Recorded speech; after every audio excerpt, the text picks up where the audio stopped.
안녕하십니까. 안녕하십니까. 경상대 사회과학연구원에 있는 김정주입니다. 요번 진보평론 특집 제목이 자본주의 위기 진보의 재구성에서 사회 전환으로라는 제목을 가지고 있는데요. 그래서 어떻게 이제 제가 여기 진보평론 편집위원으로 있다 보니까 이 주제를 이제 기획을 하게 됐고, 그래서 이제 세 편의 글과 그 다음에 이제 그 좌담문을 이제 이 진보평론에 싣게 됐는데요. 그래서 그 편집자의 글 제일 앞에 또 제가 이제 조금 이야기를 했습니다만, 이 기획의 의도는 2008년도 이후에 이제 경제 위기가 이제 계속 지속이 됐고요. 근데 사실은 경제 위기라고 하는 어떤 객관적 정세의 변화보다 사실은 지난 한 3, 4년의 기간을 돌이켜보면, 이 좌파 진영이나 진보 진영이 정말로 이제 고민해야 될 문제가, 이 주체의 문제를 정말로 고민해야 할 시점이 아닌가, 이런 생각을 개인적으로 많이 하게 됐습니다. 그래서 요번 특집은 이제 이 경제 위기라고 하는 객관적 정세를 분석하는 것보다는 이러한 어떤 객관적 정세의 변화에도 불구하고 한국 사회에서 왜 좌파 운동 진영이 제대로 된 어떤 주체적 대응들을 못하고 있느냐, 이 문제에 대한 사실은 고민을 좀 더 담아보고 싶었던 게 이번 특집의 의도였는데요. 여기 실린 글들을 읽으시는 선생님들께서 그 고민들에 대해서 이번 진보평론 특집이 얼마만큼 이제 답을 주고 있다라고 생각하시는지, 그거는 이제 여러분들 선생님들의 그 평가에 좀 맡겨야 될 문제가 아닌가라는 생각이 듭니다. 제가 쓴 글은 신자유주의 파산과 경제 위기라는 제목에, 그러니까 말 그대로 2008년도 이후에 그 경제 위기의 진행 과정을 우리가 어떻게 봐야 되느냐라는 게 이제 제 글의 내용인데요.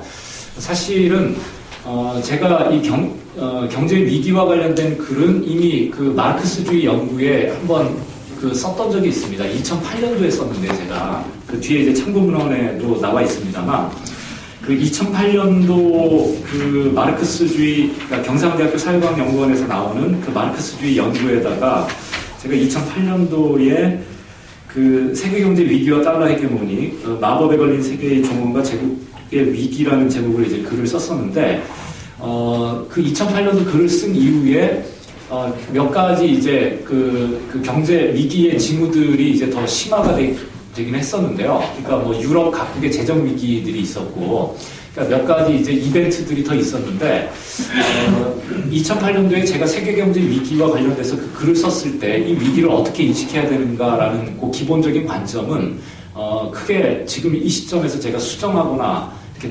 달라질 거는 지금 없는 게 아닌가, 이런 생각이 듭니다. 그래서 사실 2008년도 4년 전에 썼던 글의 전체적인 그 논의 틀이나 그 내용하고 지금 이 글이 사실 거의 좀 유사하다. 그래서 경제 위기의 원인을 거의 동일한 것으로 지금 이제 분석을 하고 있습니다.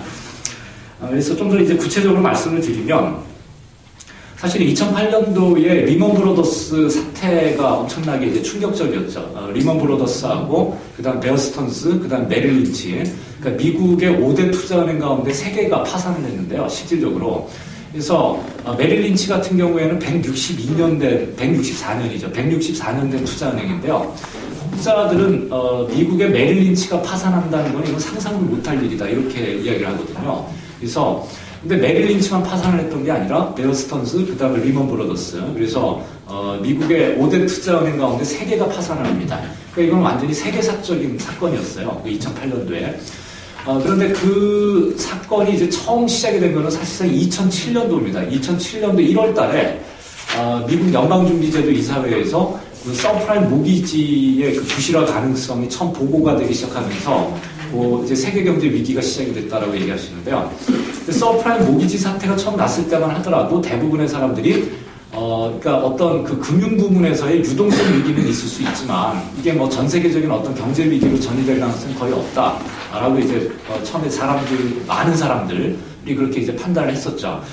그런데 그게 이제 2008년도에 뭐 리먼 브로더스의 파산 사태로 이어지고 그 다음에 2008년도 이후 2009년, 2010년도 접어들면서 유럽 각국의 재정 위기, 그 다음에 그 이전에 그 유럽에서 가장 잘 나가던 신자유주의 국가인 아일랜드가 국가 부도를 선언했습니다. 아일랜드가 국가 부도를 선언하고 아이슬란드가 또한 국가 부도를 선언하고 그래서 결국 IMF 지원을 받아야 되는 이런 상황이 왔고 그 다음에 남유럽 국가들이죠. 지금 문제가 되고 있는 그리스, 그 다음에 포르투갈, 스페인, 이탈리아, 스페인, 이 남유럽 국가들에서 이제 아주 심각한 재정 위기가 있었고요. 그 다음에 미국 또한 지금 아주 심각한 재정 위기를 겪고 있습니다. 그래서 전체적으로 보면 2007년도 서프라임 모기지 사태라고 하는 아주 그 작은 사건으로부터 시작해서 세계 각국의 이제 그 파산과 그 다음에 재정 위기로까지 이어지는 이런 이제 그 경제 위기가 지난 한 3, 4년 동안 계속 이제 심화되어 왔다고 볼 수가 있는데요. 근데 이제 대부분의 논자들은 뭐라고 이제 이야기하는 사람들이 이제 위기가 이제 구체화되기 시작하면서 많은 사람들이 뭐라고 이야기를 했느냐면 금융이 문제다 이렇게 이야기를 했습니다. 그러니까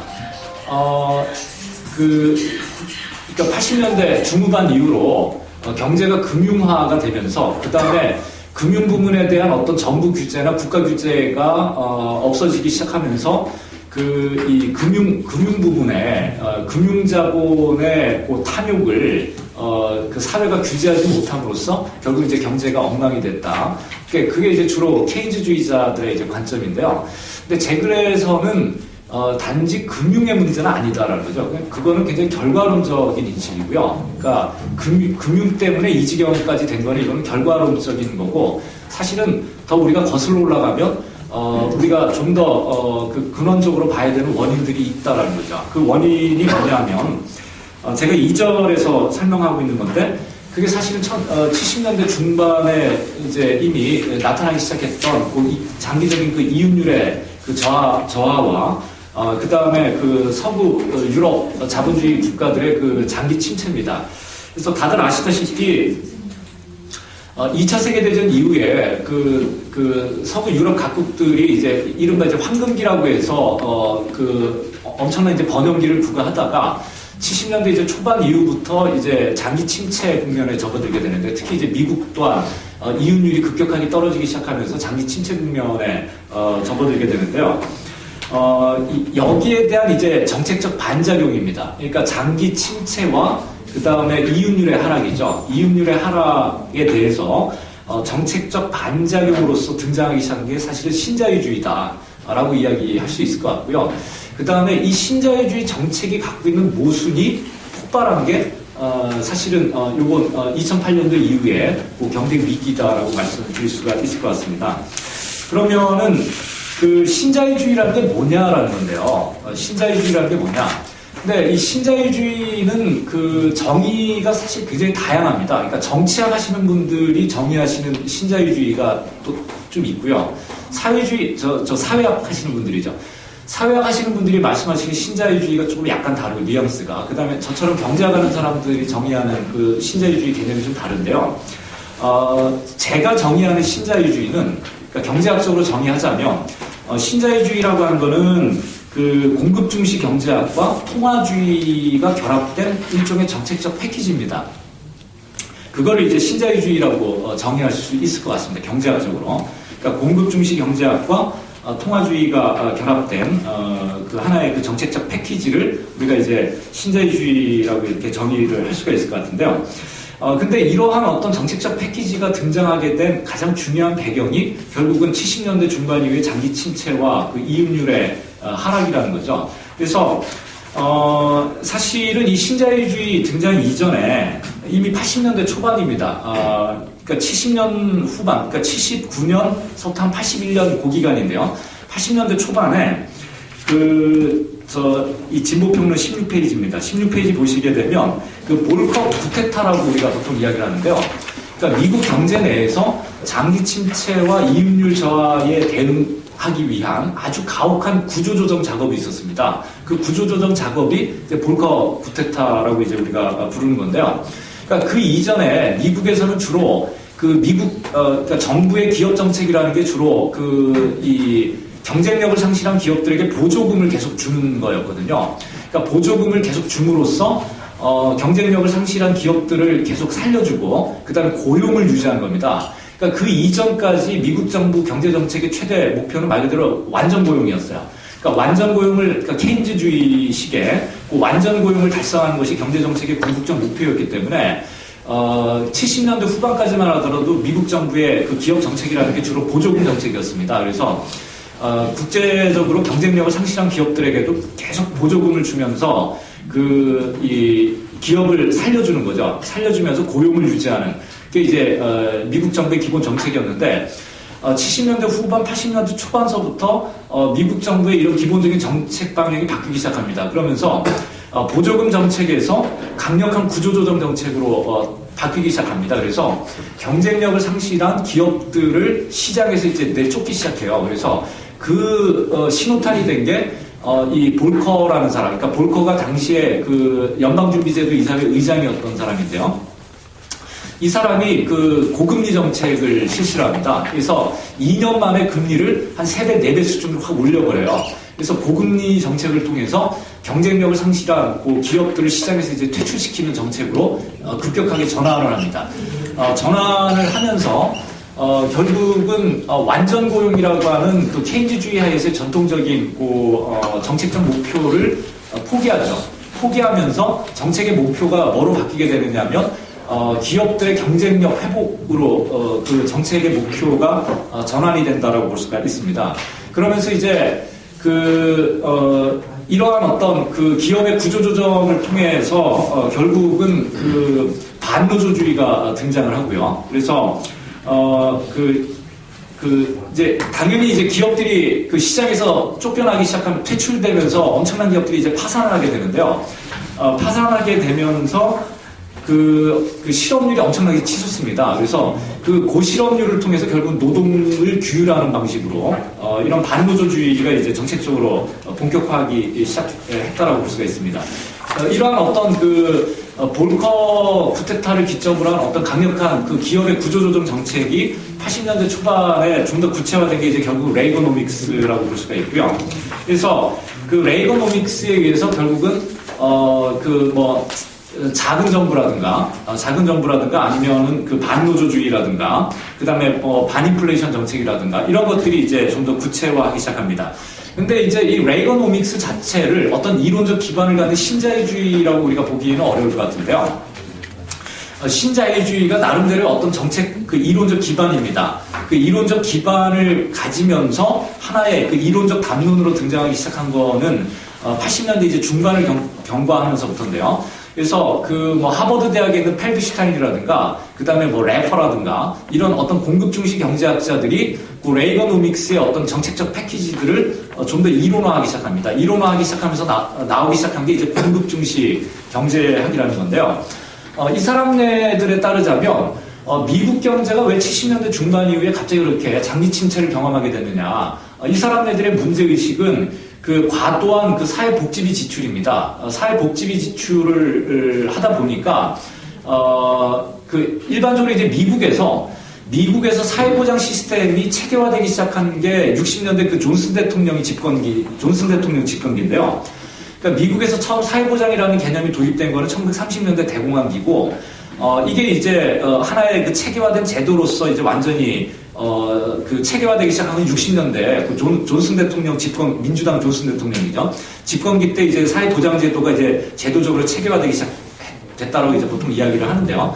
근데 공급 중시 경제학자들이 공격하기 시작한 게 뭐냐면 그 사회보장제도를 공격하기 시작합니다. 그래서 미국의 과도한 사회보장제도가 결국 과도한 세금을 낳게 되고 민간 부문에서 정부가 너무 많은 돈을 뜯어가다 보니까 마치 시장에서 자릿세 걷어가듯이 너무 많은 돈을 뜯어가다 보니까 민간 기업들이나 그 민간의 가계 부문이 저축 여력을 상실하게 되고 저축 여력이 없다 보니까 기업들이 투자를 못했다는 거죠. 그러니까 투자를 못하다 보니까 결국 미국 기업들의 경쟁력이 계속 떨어질 수밖에 없었다.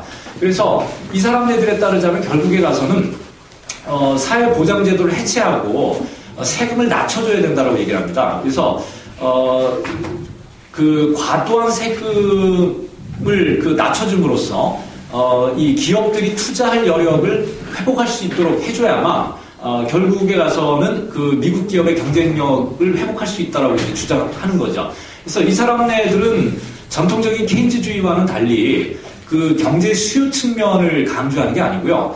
경제 이제 공급 측면을 강조하는 겁니다. 그러니까 기업의 투자를 통해서 공급 능력을 효율화시키는 것이 결국은 미국 경제 전체 시스템을 효율화하는 것이다라고 보는 거죠. 그런 측면에서 이제 이 사람네들 공급 중시 경제학이다라고 얘기를 하는데요.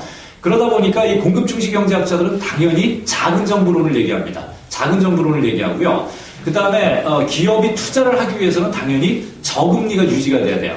저금리가 유지되려면 인플레이션을 낮은 수준으로 유지를 해야 되는데 인플레이션을 낮은 수준으로 유지하는 데 있어서 가장 핵심이 뭐냐면 저임금을 유지하는 겁니다. 그래서 결국 이 사람들이 반노조주의를 주장해요. 철저하게. 그래서 그 낮은 세율이죠. 낮은 세율과 그 사회보장 시스템의 해체를 통한 작은 정부론, 그 다음에 낮은 인플레이션을 유지하기 위한 저임금 체계, 그래서 반노조주의를 주장을 하게 됩니다. 그러면서 이제 이 사람들이 가혹한 어떤 시장을 통한 경제의 이제 구조개혁을 이제 주장하게 됐다라고 볼 수가 있습니다. 그러면서 이제 여기에 이제 통화주의가 결합이 되면서 이제 신자유주의라고 하는 이제 완전한 하나의 이론적 기반을 갖는 이제 정책적 패키지가 나오게 됐다라고 볼 수가 있는데요. 근데 문제는 뭐냐면 이 신자유주의라고 하는 것은 이론적으로 봤을 때 이미 그 자체가 모순이라는 거죠. 왜 모순이냐면 이 사람네들이 공급 측면의 효율성 제고를 통해서 이제 경제 전체가 이제 효율화될 수 있다라는 주장을 하고 있는 건데요. 그런데 이러한 주장 자체가 이론적으로 봤을 때 수요 측면을 간과하고 있는 측면이 있습니다. 그러니까 전통적으로 보게 되면 사회적 총수요라고 하는 게 정부의 그러니까 소비 지출, 정부의 재정 지출, 그 다음에 이제 기업 투자 요 세 항목이 이제 일반적으로 이 사회적 수요를 구성한다. 우리가 경제학에서 얘기를 하는데 이 공급 중시 경제학자들, 그러니까 신자유주의자들이 얘기하는 이런 정책적 패키지가 작은 정부를 주장을 해요. 그러니까 재정 지출의 삭감을 주장합니다. 그 다음에 저임금을 주장을 합니다. 그러니까 저임금이라고 하는 것은 결국은 대중적 소비 기반의 위축을 가져올 수밖에 없거든요. 그러니까 이 사람들의 정책적 패키지 자체가 기업을 효율화하는 데는 효과적일 수 있지만 사회적 총수요의 기반을 위축시킨다는 측면에서 굉장히 모순된 정책입니다. 근데 이 사람네들이 이러한 어떤 정책적 모순을 이제 자신들도 이제 무의식 중에 알고 있었던 거죠. 그러니까 이런 식의 구조개혁이라고 하는 게 결국은 사회적 총수요를 위축시킬 것이기 때문에 결국은 그 사회적 총수요를 보완해 줄 수 있는 뭔가가 필요하다. 그거를 찾아낸 게 뭐냐면 우리가 이제 흔히 경제학에서 얘기하는 자산 효과라는 겁니다. 그러니까 소득의 증가를 통해서 소비를 부양하는 게 아니고 예컨대 주식 투자라든가 아니면은 그 금융자산의 그 가격 부양이, 그러니까 자산 가격의 부양을 통해서 소비를 부양하는 이러한 방식의 어떤 또 정책이 신자유주의 정책과 이제 결합을 하게 됩니다.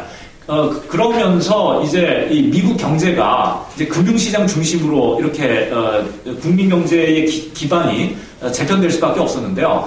이러한 금융시장 중심의 경제적 기반이 재편된 게 그 그린스펀입니다. 그 FRB 18년 동안 그 FRB 의장을 지냈던 그린스펀의 집권기 동안에 미국 경제가 완전히 그 금융시장 중심으로 그렇게 재편이 될 수밖에 없었다는 거죠. 그래서 미국 경제의 금융시장 중심으로의 재편은 그거는 결과에 해당되는 거다라는 겁니다. 그 이전에 어떤 장기 침체나 이윤율 저하 거기에 대응하기 위한 어떤 신자유주의라고 하는 어떤 정책적 반작용 그 과정을 우리가 이해하지 않고서는 왜 미국 경제가 금융화 추세로 갔는지에 대한 그 명확한 그 설명이 어렵다는 거죠. 그래서 단지 그 금융이 지금 문제였기 때문에 지금 이런 세계 경제 위기가 왔고 따라서 금융 부분만 규제를 하면 어떤 위기의 근본적 요인을 해소할 수 있다라고 보는 거는 굉장히 이 근시안적인 어떤 분석이고 해법이다라고 볼 수가 있을 것 같습니다. 그 다음에 이러한 따라서 이 신자유주의 정책이라고 하는 것은 사실은 지속 불가능한 정책입니다. 지속 불가능한 정책이고 궁극적으로는 이걸 실패할 수밖에 없었던 정책인데요. 그럼에도 불구하고 지난 20년 기간 동안에 왜 신자유주의 정책이 정책적으로 이렇게 정당화되면서 이런 모순에 직면하기까지 이렇게 지속돼 올 수 있었느냐면 그거를 이제 정당화해준 아주 큰 그 어떤 글로벌한 구조죠. 그 글로벌한 구조가 바로 이제 달러 헤게모니다라는 거죠. 그래서 제 글을 보시게 되면은 이제 4절에서 이제 달러 헤게모니 문제를 다루고 있는데요. 그래서 사실은 미국 경제는 완전히 국제적으로 보면은 경쟁력을 상실한 경제, 특히 제조업 부문에서는 미국 경제가 완전히 이제 경쟁력을 상실한 경제인데요. 그럼에도 불구하고 신자유주의 정책을 통해서 미국 경제가 마치 굉장히 아무 문제 없이 금융을 통해서 계속 성장하는 것처럼 보였고, 그 다음에 금융산업에 대한 어떤 주도권을 통해서 경제가 유지될 되올 수 있었던 것처럼 보였던 가장 근본적인 이유가 사실은 다른 나라들이 갖고 있지 못했던 그 달러 헤게모니가 있었기 때문에 그런 어떤 신자유주의, 그러니까 모순에 가득 찬 그 신자유주의 정책이 정책적으로 정당화되고, 그 다음에 미국 경제가 이제까지 유지되어 오는데 그 결정적인 그 부실을 했다라는 거죠. 그런데 예, 이제 뭐 시간이 이제 다 돼가지고 제가 자세히 그 토론 과정을 통해서 좀 더 자세히 말씀을 드려야 될 것 같은데요. 근데 이제 오늘날에 와서는 이런 그 달러 헤게모니 자체가 지금 지금 흔들리고 있다라는 거죠. 흔들리고 있기 때문에 저는 지금의 이제 이 세계 경제 위기라고 하는 게 그 단순한 그 신자유주의 위기가 아니고요. 그러니까 달러 헤게모니의 그 위기를 동반한, 그래서 저는 그러니까 포스트 브레튼 우즈 체제라고 저는 이제 부르는데요. 그 포스트 브레튼 우즈 체제, 그러니까 달러 헤게모니에 의해서, 그러니까 2차 세계대전 이후에 미국의 달러 헤게모니에 의해서 유지되어 왔던 그러한 어떤 경제적 시스템입니다. 그 자본주의 경제 시스템의 어떤 그 최종적 위기를 보여주는 위기가 지금의 그 경제 위기이고, 그렇기 때문에 단순히 그 정부가 재정을 투입을 하고, 그 다음에 뭐 금융 부분에 대한 어떤 재규제화를 통해서는 지금의 경제 위기를 근본적으로 해결하는 것이 어렵지 않은가라는 게 제 생각입니다. 마지막 결론 부분에서 제가 한 가지 이제 강조하고 싶은 거는, 지금의 경제 위기와 관련돼서 많은 사람들이 시장에 문제가 있었기 때문에 다시 국가를 불러들이는 방식으로 문제를 해결하려고 하는 사람들이 있는데, 저는 오히려 그거는 굉장히 위험한 시각이 될 수가 있다. 왜 그러냐면 지난 30년 동안 국가가 무슨 짓을 해왔는지를 우리가 생각을 해보면 국가를 다시 불러들이는 것은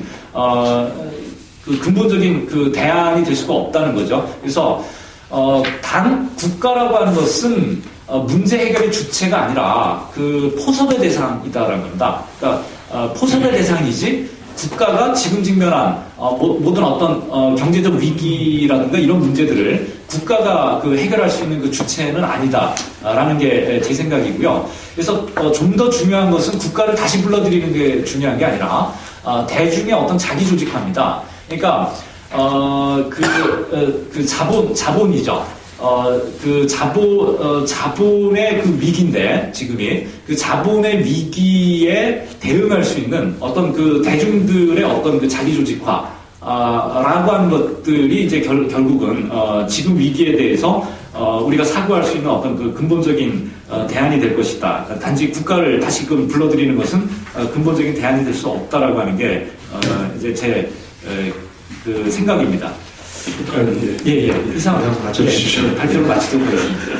네, 이거 뭐 이렇게 강제로 끊어야 하는데 끊지 않는 얘기가 워낙 많기 때문에 죄송하고요. 바로 광남 선생님께서 쟁점 중심으로만 토론해 주시기 바랍니다.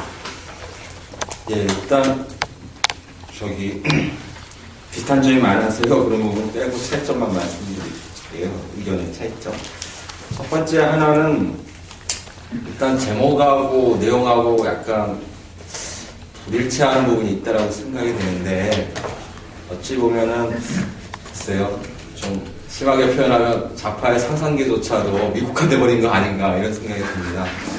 제목은 신자유주의의 파산과 세계 경제의 위기인데 주로 미국 경제의 흐름을 다뤘었습니다. 물론 미국이 세계 경제에서 차지하는 비중이 높다는 거 인정하지만, 그리고 그럼에도 불구하고 지금 그 유럽, 그리스나 포르투갈이나 프랑스 등등의 그 경제 위기 상황하고는 미국은 좀 상당히 차별적인 부분이 있고 아이슬란드도 또 다른 측면에서 차별적이고 이런 측면이 있는데 그런 것들이 같이 밝혀져야 된다고 생각이 됩니다. 그렇지 않으면 이건 미국 경제 위기지 세계 경제 위기 문제가 아니라고 생각이 들고 제가 그 차이점을 하나 둘 그 단상 차원에서 말씀을 드린다면 말씀하신 바와 같이 미국은 달러 헤게모니 때문에 재정 위기나 무역 적자에 대해서 크게 이렇게 위협을 받지 않기 때문에 적어도 지금까지는 그래왔기 때문에 재정 적자를 계속 유지할 수가 있는 거죠. 그래서 그 재정 적자 유지하는 방식이 뭐 주로 은행들 공적 자금 대주고 투자은행 공적 자금 대주고 이런 식으로 되지만 어쨌든 저금리와 이런 거를 유지하면서 다시 지금 미국은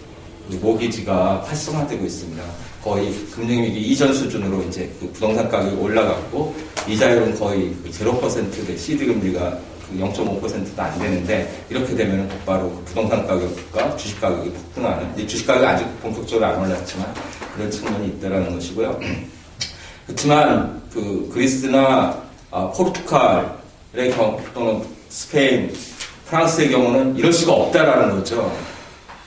그래서 이제 그 문제가 되는데 물론 미국도 더 위기가 심화되면 그 거품이기 때문에 언제 빠져나가게 되면 이제 다시 무너질 가능성이 있고 만약 그렇게 된다면 미국과 유럽뿐만 아니라 거의 전 세계적인 타격을 받는 대공황의 가능성을 생각할 수도 있을 것 같습니다. 근데 좀 세부적으로 하나만 더 추가하면 최근 2010년하고 2011년은 저는 이건 경제 위기는 아니라고 생각 들어요. 그 2008년, 2009년도는 확실히 경제 위기 맞습니다. 적어도 유럽과 미국에 대해서는 그렇다라고 말씀드릴 수 있었고 우리도 불경기라고 말씀드릴 수 있겠지만 그럼에도 불구하고 조그만 경제 위기, 전체적으로 세계 경제가 조그만 정도의 경제 위기라고 봤는데 그 2010년에는 상당 부분 그 회복이 됐고 2011년에 좀 안 좋았고 다시 2012년에 이제 크게 경제 위기를 맞게 될 가능성 또는 2013년에 그렇게 될 가능성 이런 상황이라고 생각이 들거든요. 그래서 경제 위기의 그 개념 정의를 어떻게 보냐에 따라 좀 다를 수 있는데 그런 걸 좀 명확히 하면은 거기서 논점을 형성될 수 있을 것 같습니다.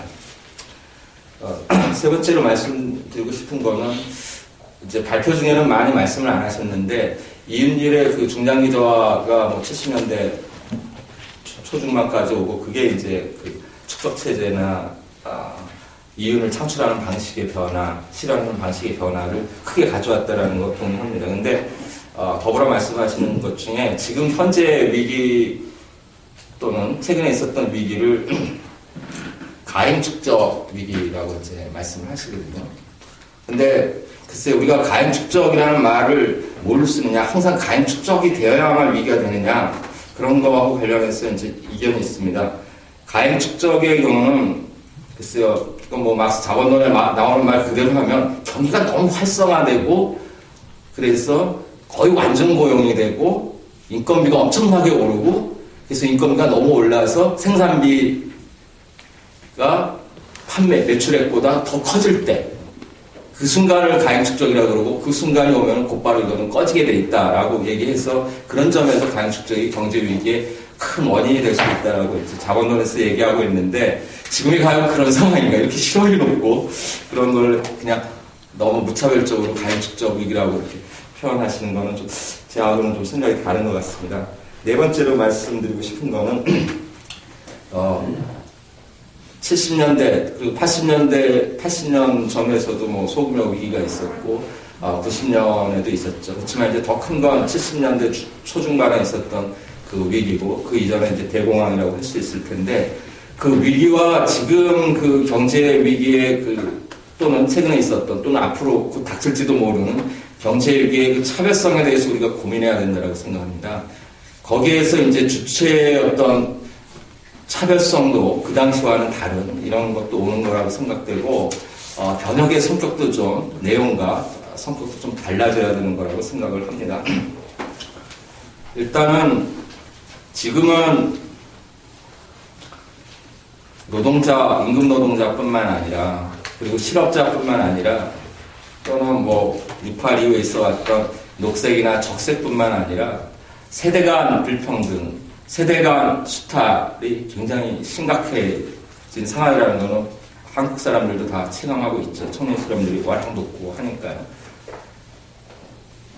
글쎄요. 그러면 이것은 앞으로 신자유주의 체제가 더 심화시키도록 이렇게 지금 다 돼 있거든요. 왜냐하면 미국의 경우도 부동산 가격이 어쨌든 전반적으로 임금이 적어서 수요가 적은 상태에서 저이자로 부동산 가격을 올리고 부동산을 부양해서 이제 거품을 일으켜서 적당히 돌아가고 있는데 부동산 가격이 올랐다라고 하는 거는 미래 세대가 부동산을 누릴 수 있는, 향유할 수 있는 기회를 굉장히 낮게 만들고 혹시 부동산 거품이 꺼졌을 때 왕창 뒤집어 쓰게 만드는 이런 효과가 있겠죠. 주식도 마찬가지로 생각이 듭니다. 근데 더 중요한 것은 이건 미국에서만 나타나는 현상이지만 유럽과 미국에서 공통적인 것, 이것은 그래서 한국은 요 부분에서는 약간 차별성이 있습니다. 근데 어쨌든 유럽과 미국에서 공통적으로 나타나는 것은 어마어마한 재정 적자라고 생각이 들거든요. 그리고 미국의 경우가 이게 제일 심하겠죠. 어쨌든 유럽도 전반적으로 그리스나 스페인, 프랑스 등등 재정 적자로 고통받고 있는데 결국 이걸 누가 갚느냐는 문제입니다. 계속 미래 세대가 확대해서 계속 갚아야 되는데 미래 세대는 일자리가 없는 거 아까 말씀하셨고, 그리고 집을 집을 누릴 수도 없고 비싸진 집세, 그리고 위기가 터지면 다 온팡 뒤집어 써야 되는 이런 불평등의 세대에서 젊은이들 또는 청소년들조차 굉장히 지금 적응하기위해서 낑낑대면서 살고 있지만 언제라도 좀 더 심해지면 급진화될 수 있는 가능성도 또 동시에 갖고 있는 거라고 생각이 들고, 그렇게 생각을 해볼 때 이전의 혁명의 주체와는 좀 다르게 또는 외연을 넓혀서 우리가 좀 봐야 될 부분이 있지 않나, 이런 거랑 이렇게 연결이 된다고 생각이 들거든요. 그랬을 때 경제 위기의 성격의 변화가 변혁 주체나 아니면 저항 주체의 어떤 외연의 차이 또는 어떤 질적 변화 이런 거랑 이제 매개되면 그런 쪽으로 이렇게 좀 터주시면 훨씬 더 좋았지 않았을까 이런 생각을 해봅니다. 예, 감사합니다. 예, 명확하게 위기의 쟁점을 얘기해 주셨는데요. 일단 김정은 선생님 답변해 주시고 5분 안에 답변해 주시고 다른 분 답변하겠습니다. 글이 사실은 최근에 유럽의 재정 위기 문제는 거의 안 다루고 있는데요. 안 다루고 있는, 그러니까 유럽 이야기를 넣을까 말까 하다가 일단 분량이 너무 많아질 것 같아서 이제 뺀 거고요. 그 다음에 이제 본질적으로는, 유럽에서 나타나고 있는 재정 위기 같은 경우가, 지금 미국에서 나타났던 문제의 유럽 버전의 축소판입니다. 그러니까 말 그대로. 그러니까 제 글을 보면 세계 경제 불균형이라니까 지금 유럽에서 나타나는 근데 그리스 사태를 보게 되면 그리스 사태는 결국은 독일이나 프랑스가 유로 체계 안에서 계속 무역 흑자를 보고 그다음에 그리스는 계속 무역 적자를 봤거든요. 그래서 독일이나 프랑스로 집중됐던 유로화가 다시 직접 투자 형태나 금융 투자 형태로 그리스로 갔다가 이게 한꺼번에 빠져나오면서 재정 위기가 나오는 거거든요. 근데 그 일이 사실은 미국에서도 지금 있었던 거다라는 거죠. 그러니까 그게 이제 세계 경제 불균형이라는 건데요. 그러니까 중국을 중심으로 한 동아시아 국가들이 계속 무역 흑자를 받고 미국은 계속 무역 적자를 받는데 동아시아 국가들이 집중됐던 달러가 예컨대 미국 국채라든가 금융상품이라든가 이런 것에 대한 투자 형태로 미국에 들어가서 미국 경제를 지탱해 주다가 그게 이제 더 이상 안 되면서 이제 지금 미국이 나자빠진 건데요. 그러니까 미국에서 2009년도 이후에 벌어졌던 이 일이 유럽 버전으로 축소판 형태로 벌어진 게 이제 유럽의 재정 위기다라고 볼 수가 있는데요. 그래서 사실은 나타나는 양상의 형태가 사실은 거의 좀 비슷하기 때문에 그러니까 근본적으로는 실물 부문에 이게 문제가 있는 건데 실물 부문에 대한 이 문제를 전혀 건드리지 않고 금융이라든가 통화 측면에서 이제껏 그 문제를 해결해 왔다라는 거죠. 그런 측면에서 유럽의 재정 위기나 미국의 금융 위기는 굉장히 본질적으로 그 동일한 측면이 좀 있다라는 이제 제 생각인데요. 그런 측면에서 이제 그 유럽 위기 부분은 이제 그래서 이제 좀 다루지 않았습니다. 뭐 이제 그런 측면이 하나가 있고요. 그 다음에 이제 그 강릉환 선생님께서 그 2010년도, 2011년이 이게 이제 위기 상황으로 볼 수 있느냐라는 이제 말씀을 해주셨는데 2009년도는 분명히 경제 위기가 맞는데 저는 2010년도, 2011년도도 이 경제 위기가 계속 지금 진행이 되고 있는 상태다. 그러니까 뭔가 문제가 해결이 돼서 뭐 상황이 호전되거나 하는 상황이 아니다. 그러니까 이게 지금 해결이 지체되고 있는 상황이죠. 그러니까 2010년도, 2011년도의 상황은 이 문제가 지금 지체되는 상황이지 뭔가 상황이 달라지거나 문제가 해결된 상황은 아니다. 그 대표적인 게 지금 2010년도, 2011년도 같은 경우가 그나마 이렇게 유지될 수 있었던 것도 결국은 엄청난 그 미국 정부의 재정 적자하고 그 달러의 발권력에 의존해서 이제 유지될 수 있었던 거거든요. 그렇기 때문에 그럼에도 불구하고 미국 실업률 같은 경우는 여전히 뭐 9%, 10%, 실제 실업률은 한 20%대를 뭐 여전히 유지를 하고 있고, 그래서 실물 경제 부분이 이 나아졌다라는 그 징후는 사실은 지금 없다는 거죠. 그러니까 그렇게 우리가 판단해야 될 징후들은 없다. 그런데 이런 상황에서 이제 예컨대 중국이나 미국, 그다음에 유럽 각국들의 그 경제 위기를 해결하기 위한 그 근본적인 지금 생각들이 좀 다 다르다라는 거죠. 근데 그런 어떤 근본적인 견해 차이가 해소되지 않은 상황에서 근본적인 지금 그러니까 뭡니까 이 자본의 입장에서의 어떤 근본적인 그 해결책이라는 것이 제시가 되기는 굉장히 어렵고, 그래서 올해인가에 왜 그 다보스 포럼이 있었는데 다보스 포럼의 그 결과도 결국은 지금 현재로서 해결책이 없다는 거지 않습니까? 그러니까 어떤 뚜렷한 방향으로 뭐 예컨대 KT식으로 가자라든가 뭐 어디를 구체적으로 규제를 하자라든가 이런 얘기가 지금 전혀 지금 없습니다. 그러니까 그 얘기는 반대로 지금 정책적으로 지금 써야 될 모든 카드는 지금 다 썼다는 거죠. 썼는데 지금 효과는 별로 나타나지 않는다. 그러니까 더 이상 선택할 수 있는 정책적 패키지가 별로 없다는 게 지금 대부분의 인식이 아닌가.